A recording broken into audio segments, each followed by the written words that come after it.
Les horizons non parcourus. Quand on parle des horizons non parcourus, dis-moi, pasteur, qu'est-ce que ça veut dire?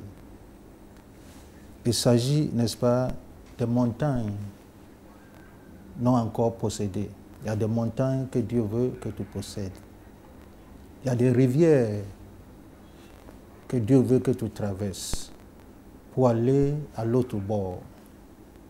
Il y a des murs infranchissables que Dieu veut que tu transcendes. Et tu vas transcender ces murs infranchissables. Tu vas escalader.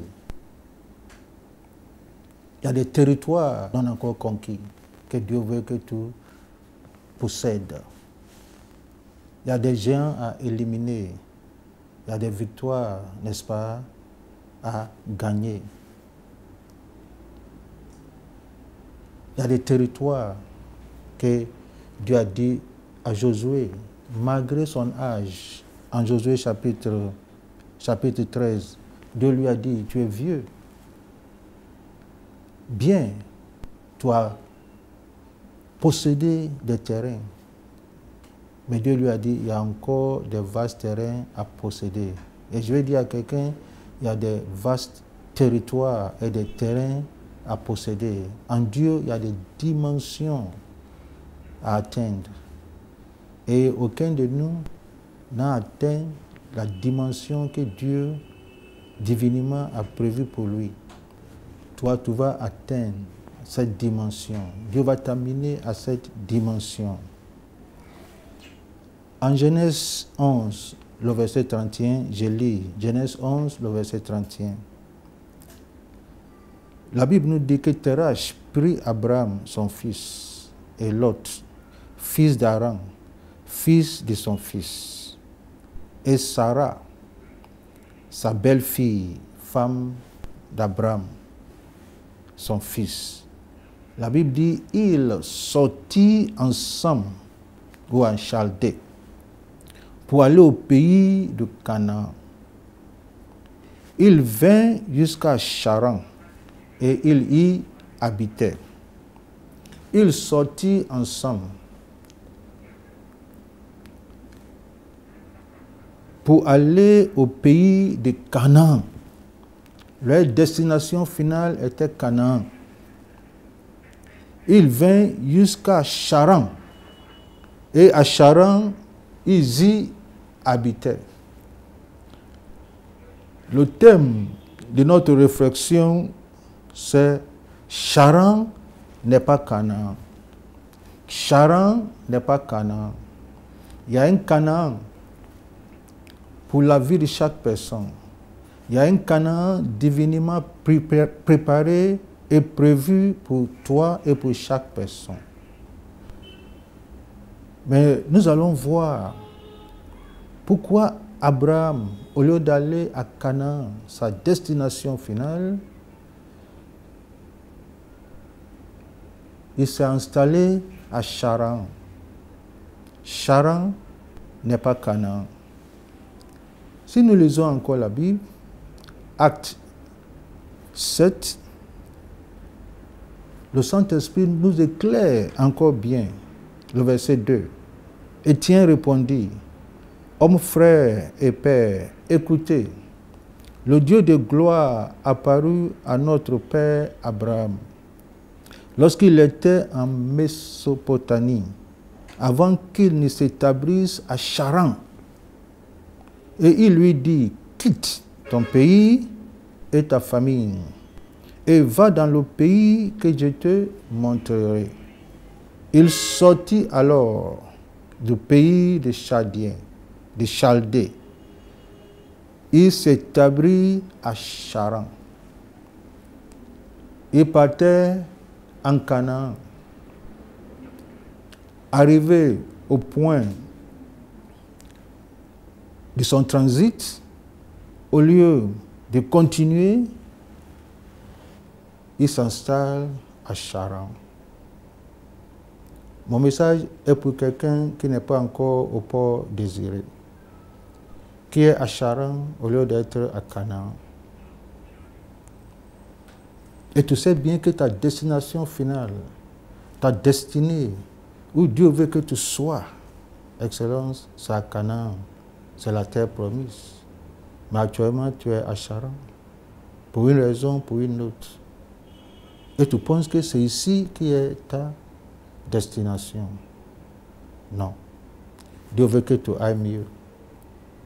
Dieu veut que tu ailles là où il a préparé pour toi. Il ne faut pas te contenter de mieux s'il y a la possibilité d'avoir le meilleur. Et il y a la possibilité d'avoir le meilleur. Pourquoi on va s'établir à Charan? Alors que ce que Dieu attend de nous, c'est d'aller plus loin. On pose la question, pourquoi Abraham s'est établi à Charan? Avant de comprendre pourquoi Abraham s'est établi à Charan, on pose la question, qui dirigeait le convoi? On remarque en Genèse 11 que c'est Terach, son père, qui dirigeait le convoi. Alors que ce n'est pas à son père que Dieu a parlé. Dieu a parlé à Abraham lui-même. Mais on ne comprend pas pourquoi le visionnaire était dirigé par son père. C'est pourquoi Abraham s'est établi à Charan au lieu d'aller jusqu'à Canaan. Dieu a appelé Abraham pour qu'Abraham quitte 4 choses. Il y a 4 choses que chacun d'entre nous, nous devons quitter. La première chose que Dieu voulait qu'Abraham quitte, c'est le Dieu de son père. Il ne faut pas oublier qu'Abraham adorait d'autres dieux. Ses pères adoraient d'autres dieux, autres que le Dieu très haut et le Dieu tout-puissant. Dieu voulait lui donner une expérience particulière. Et Dieu lui dit, quitte les dieux de tes pères. C'est la première chose à quitter, les dieux de tes pères. Quitte les dieux de tes pères. Et Dieu lui-même sera un Dieu pour lui. Il quitte un Dieu pour venir expérimenter un autre Dieu qui est le Dieu très haut, qui est le Dieu tout-puissant.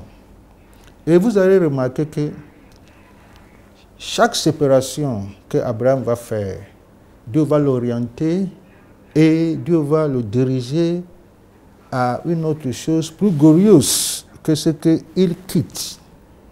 D'abord, il quitte le Dieu de ses pères. Il va avoir un grand Dieu, le Dieu très haut, le Dieu tout-puissant. Ça, c'est la première des choses. La deuxième chose, il quitte son pays. Dans son pays, il était un citoyen simple. Un simple citoyen qui n'est rien. Et Dieu lui a dit, quitte ton pays. Alors il quitte ton pays et Dieu va faire de lui une grande nation.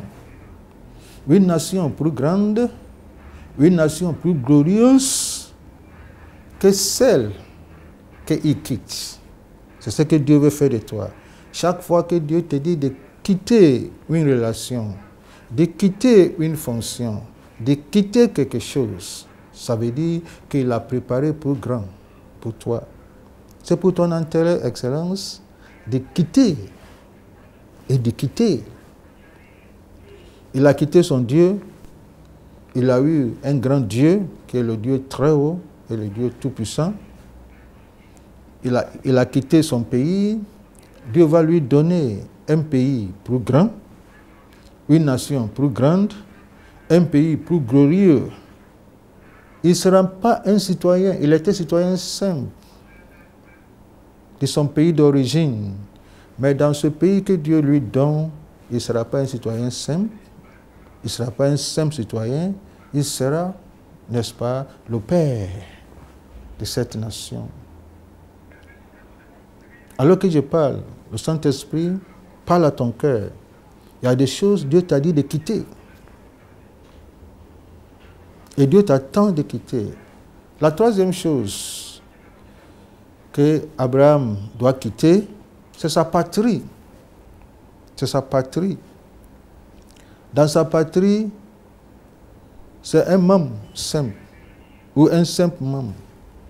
Mais dans la nouvelle patrie que Dieu va lui donner, il sera le patriarche de cette patrie.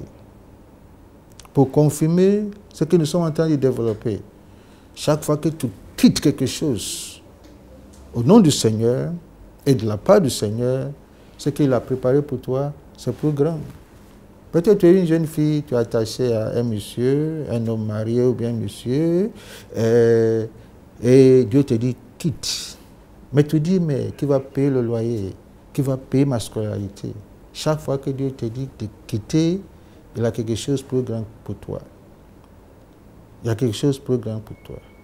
Il a quitté, la quatrième chose, la maison de son père. Dans la maison de son père, comme dit son nom, la maison de son père, ce n'est pas sa maison. Il n'est qu'un enfant de cette maison. Mais quand il a quitté, ce que Dieu va lui donner, c'est une maison qui est sa maison. Une maison plus glorieuse, une maison plus grande que la maison de son père. Et Dieu lui donne un nom. Dans la maison de son père, on l'appelait Abraham. Abraham veut dire un père exalté, un père élevé. Ça, c'est Abraham. Mais dans sa propre maison, Dieu lui donne un nouveau nom, Abraham. Père de multitudes. Père de multitudes. L'autre côté, il était stérile. Mais dans cette maison, Dieu va le bénir. J'ai compris ce que Jésus a dit. Pierre lui a posé une question. Nous avons tout quitté pour venir te suivre. Et Jésus a souri en lui disant, il n'y a personne. Il n'y a personne, Excellence, y compris toi qui m'écoutes. Il n'y a personne. Il n'y a personne. Qui, à cause de moi et à cause de mon évangile, à cause de ma volonté, à cause de ma parole, à cause de mon royaume, qui quitte son père, sa mère, ses frères, ses soeurs, ses enfants, ses terres, qui quitte son entreprise, son travail, son service, qui quitte des relations. Et Jésus dit qu'il n'aura au centuple sur cette terre, dans ce siècle et dans le siècle à venir. On ne quitte pas au nom du Seigneur pour perdre. Chaque fois que Dieu nous dirige de quitter, c'est pour notre avantage. C'est pour notre avantage. C'est à cause de ça, quand Abraham partait, il devait partir seul. Parce que Dieu lui a dit de tout quitter. Quitter la maison de son père et de partir, de braver l'inconnu, d'affronter l'avenir seul, mais avec Dieu. Malheureusement pour Abraham, il est parti, n'est-ce pas, avec son père qui s'appelle Terach. Le mot Terach en hébreu veut dire retard. Terach veut dire retard. À cause de ça, au lieu d'aller à Canaan, la terre promise, la terre divinement prévue pour lui, il a été dirigé par Terach, par le retard, monsieur le retard, madame le retard. Et Terach l'a déposé à Charan. Mais n'oublie pas que notre thème, c'est que Charan n'est pas Canaan. Si aujourd'hui tu n'es pas encore Canaan, tu n'es pas encore en Canaan et tu es à Charan, cela suppose et sous-entend qu'il y a eu un Terach qui est venu dans ta vie. Et nous avons des Terach dans nos vies. Chaque personne qui a une vision, chaque visionnaire, chaque personne qui a une destinée, ce que le diable fait, il envoie un Terach ou une Terach dans ta vie. Peut-être, quand on parle du terrage, on ne parle pas de mauvaises choses. Ce n'est pas un démon. À première vue, les terrages de nos vies ne sont pas des ennemis. Ils sont des personnes ou bien des choses qui constituent un retard dans nos vies. Ça peut même être un enfant, ça peut être un conjoint, ça peut être un ami, ça peut être un nouveau mari ou femme, une nouvelle femme, mais qui vient dans ta vie, au lieu de faire avancer le plan de Dieu dans ta vie, comme le père d'Abraham, il constitue un retard. Au lieu de Canaan, il a envoyé Abraham à Charan. Il a fait 5 ans inutiles à Charan. Et ce qui est intéressant, quand Abraham était à Charan, il n'avait plus entendu la voix de Dieu. Il n'a pas entendu la voix de Dieu. Dieu lui a dit de partir et Dieu lui dit à un pays que je te montrerai. Et ce pays n'est pas Charan, Excellence. Et quand il s'est installé à Charan, il n'a pas entendu la voix de Dieu. Il va falloir que quelque chose se passe. Il va falloir qu'il y ait une séparation. Et n'oublie pas que le thème, c'est Charan, n'est pas Canaan. Mais le mot clé, c'est quitter. Quitter son Dieu pour un grand Dieu. Quitter son pays, toi qui es un citoyen simple, pour devenir, pour un grand pays, un pays glorieux. Et dans ce pays-là, tu ne seras pas un simple citoyen, tu seras le père de ce pays. Quitter ta patrie pour devenir un patriarche d'une autre patrie. Quitter la maison de ton père, c'est la maison de ton père, ce n'est pas ta maison, pour que tu aies ta propre maison, une maison glorieuse. Comme dit la Bible, la gloire de la dernière maison sera plus grande. Voici le plan de Dieu. Mais comme Taraj suivait Abraham, et Taraj amène Abraham à Charan, un point de transit, pas à la destination finale. Il faut qu'il y ait encore une séparation. Et cette fois-ci, la séparation ne sera pas facile. Dieu va passer par la voie difficile. Et la séparation, c'est la mort de Taraj. Alors si Dieu te parle de quitter cette relation, de quitter cette affaire, que toi-même tu sais que tu es enfant de Dieu, et tu t'es engagé, et tu sais qu'à plusieurs reprises, Dieu te dit, ma fille, mon fils ou mon serviteur, quitte. Mais tu es toujours dedans. Voici ce que Dieu va faire. Il va enlever Taraj. Toute chose ou toute personne qui constitue un obstacle, un retard, qui gaspille ton temps, qui absorbe inutilement ton énergie, qui ne te permet pas de rentrer dans la destination et dans ta destinée, dans cet endroit qui est la terre promise, que Dieu a préparé pour toi. Étant à Charan, Abraham a été prospère. C'est incroyable. Hors de la volonté de Dieu, mais il a été prospère. Il a acquis des biens, il a acquis des serviteurs et des servantes. Et si tu ne fais pas attention, le diable va te dire, mais ces choses-là montrent que tu es dans la volonté de Dieu. Non. À Canaan, là, Dieu ne lui donne pas de biens. Dieu lui donne tout le pays. Et tout ce que ce pays renferme.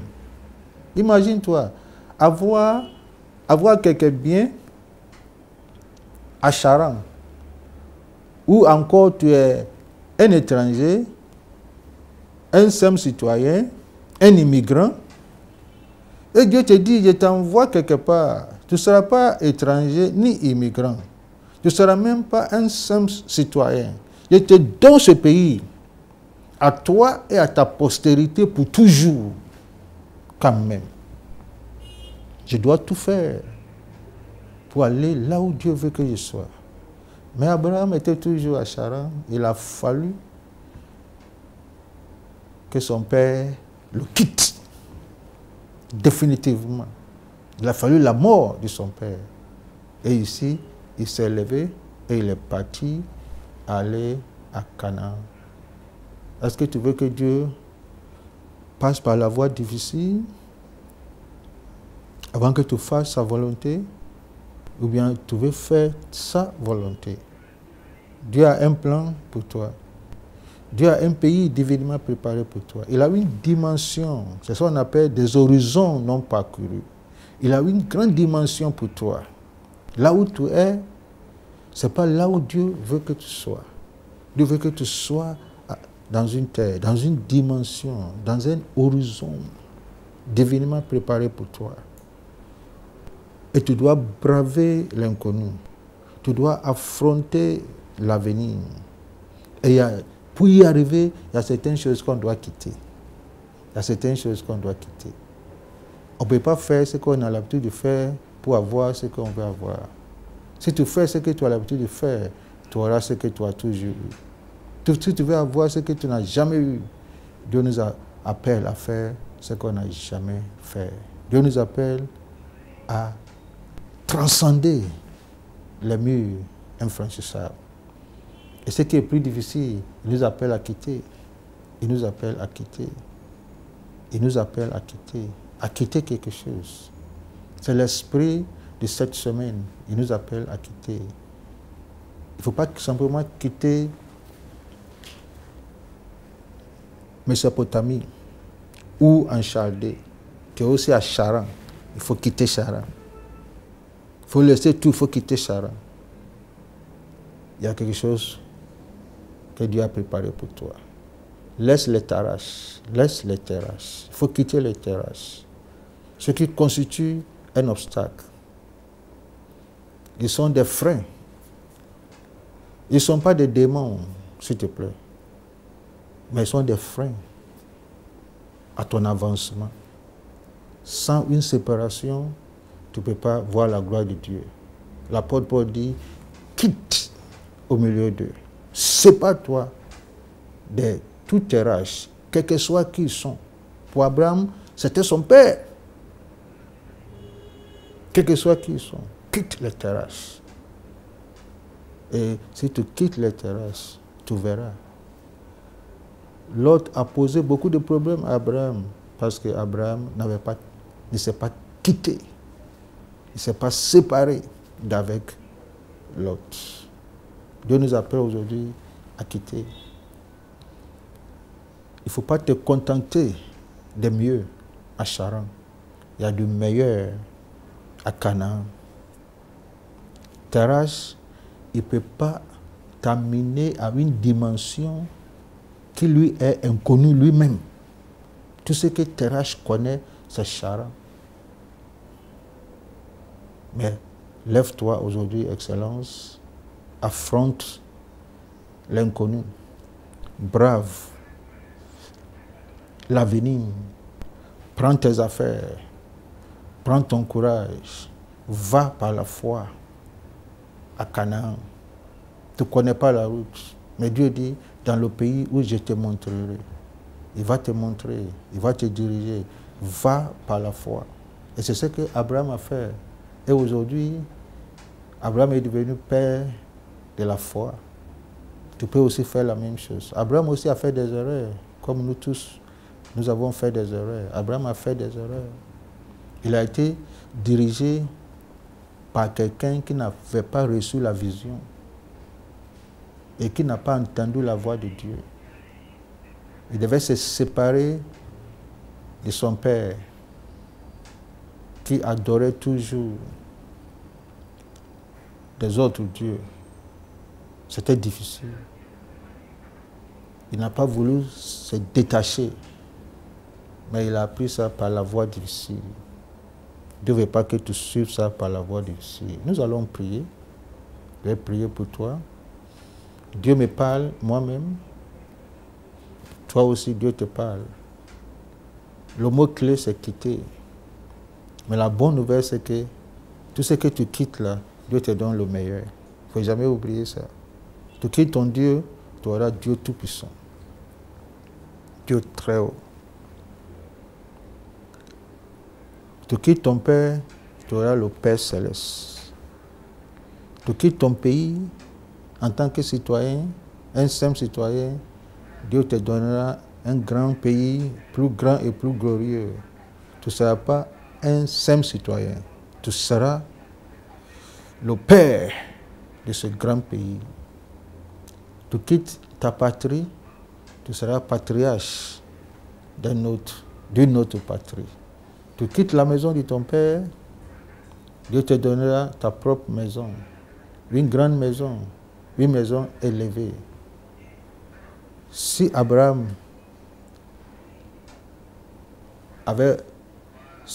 était mort en Charan, son nom et ses mémoires seront effacés. Et comme il a pris son courage à deux mains, il s'est repenti, il s'est relevé. C'est ce que Dieu nous appelle à faire. Dieu nous donne une deuxième chance. Relève-toi. Relève-toi, mon enfant. Relève-toi, mon serviteur. Relève-toi, ma fille. Et va à Canaan. C'est difficile. Alors qu'on est habitué à Charan. On a eu des biens à Charan. Mais c'est rien par rapport à ce que Dieu a préparé pour toi. Va de l'avant. Il y a quelque chose pour toi, c'est incroyable. C'est incroyable. Et demain, ton nom ne sera jamais effacé. Ton nom sera une clé pour plusieurs nations. Aujourd'hui, son nom est une clé pour plusieurs nations. Aujourd'hui, plusieurs nations réclament être les enfants d'Abraham parce qu'il a connu la différence entre Charan et Canaan. Aujourd'hui, toi aussi, tu connais la différence entre Charan et Canaan. Charan, c'est un point de transit. Il ne faut pas rester là-bas. Va à Canaan. C'est là-bas que Dieu a préparé pour toi. Et Canaan, c'est pour ta postérité. Pour toujours. Que le Seigneur te bénisse. Et nous allons échanger. Tu peux envoyer une question tout à l'heure. Je vais prier pour toi. Nous allons avoir un temps d'échange, de prier, n'est-ce pas? Parce que Dieu nous appelle à lui. Il est le Dieu très haut. Il veut que nous quittions les autres dieux pour s'attacher à lui, le Dieu très haut, le Dieu tout-puissant. Et tout ce que tu quittes, tu ne rateras pas. Et je reprends ce que Jésus a dit. Quand Pierre a dit, nous avons tout quitté, nous avons tout quitté. Jésus lui a dit, il n'y a personne, y compris toi, il n'y a personne qui, à cause de moi et à cause de mon évangile, quitte tout et il ne va pas avoir ce qu'il a quitté, ce qu'il a laissé au centuple. Si tu quittes ce monsieur, Dieu te donnera ton mari. Plus grand, plus glorieux, plus riche que lui. Si tu quittes cette relation, Dieu te bénira. Et demain, tu donneras un témoignage. Si Dieu te dit de quitter ce travail, et tu t'attaches à ton salaire et à tes avantages, peut-être il t'appelle au ministère de printemps et tu es en train de lutter. Si tu quittes, tu verras sa gloire. Tu verras sa gloire. Tu es en train de lutter avec un péché et Dieu te dit quitte. Si tu quittes, tu verras sa gloire. On ne quitte pas en son nom pour regretter d'avoir quitté. Mais on quitte pour devenir plus grand, avoir un grand pays, avoir une grande patrie, avoir une plus grande maison, plus glorieuse que la maison de notre Père. Avoir un nom qui est plus élevé que le nom de Terach, le nom de notre Père. Dieu te donnera un nom plus élevé que le nom de Terach, ton Père, ou bien tes pères. Parce que tu as tout abandonné et tu as choisi ce Dieu très haut. il va manifester sa grandeur sur ta vie. Et si tu me permets, il va manifester sa priorité dans ta vie. Et tu ne seras jamais un simple citoyen. Tu vas expérimenter la priorité de Dieu, c'est-à-dire la grandeur de Dieu dans ta vie. Lui-même, il te dit de quitter. Il sait ce qu'il a préparé pour toi. Il sait ce qu'il a préparé pour toi. Il faut avoir la foi. Il faut compter sur lui. Voir ce que les autres ne voient pas. Voir ce que tes raches ne voient pas. Voir ce que ceux qui te retirent ne voient pas. Et décide toi-même d'aller de l'avant. Et excellence, tu verras la gloire de Dieu. Que le Seigneur te bénisse. Que le Seigneur nous bénisse, nous tous. Qu'il nous donne la grâce et la faveur d'aller de l'avant. Qu'il nous permet d'atterrir dans notre terre promise, à notre Canaan, pour jouir des biens et des grâces et des faveurs qu'il a préparés pour nous. Shalom.